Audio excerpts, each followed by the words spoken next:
Is it a good idea, do you think, to segregate the stars? Like when you were plucked out and made an athlete, was it good for running in Canada that several of you were chosen and so many weren't? I'm just trying to get No, to I think it's bad for running.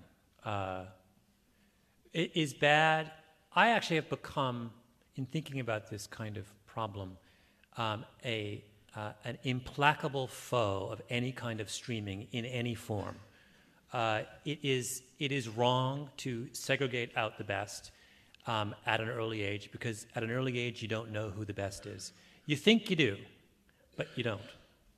And all you've done is created a self-fulfilling prophecy. So I go into, we do this, this is the kind of thing that makes me and many others beat our heads against a wall. You go to a school and they say, we're going to select out the best kids who are best at math in 4th grade, and we're going to put them in a special math program, right? Because they're better.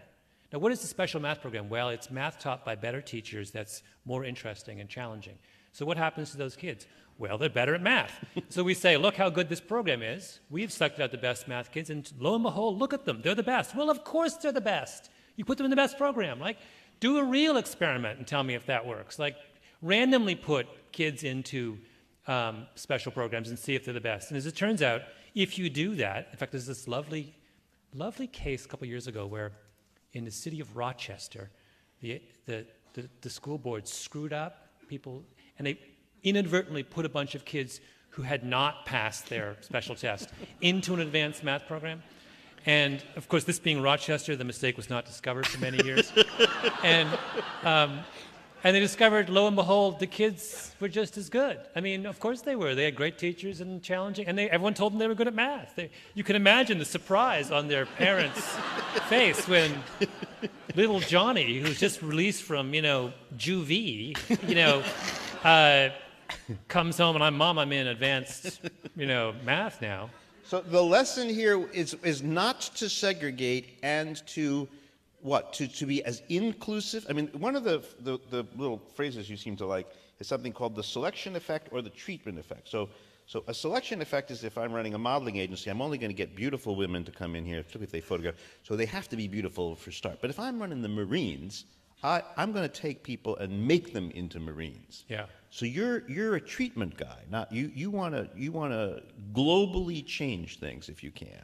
Our attitude ought to be, so yeah, the modeling Marines thing is a great paradigm, right? You cannot select, you and I are not going to be signed up by elite models tomorrow, right? And nothing they can do is going to turn us into, I mean, let's just be honest.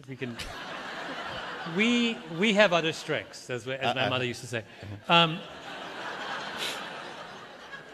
So there's a case where you're a modeling agency, you're stuck. You're not going to turn Gladwell and Krulwich into your.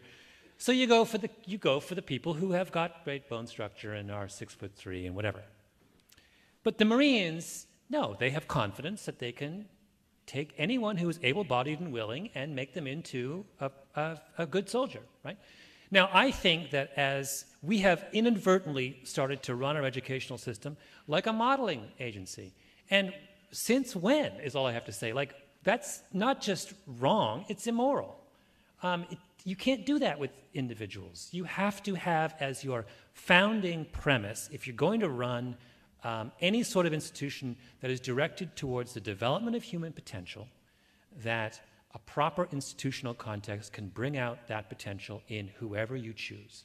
And if you have anything other than that position starting out, then you are failing in your purpose, I think.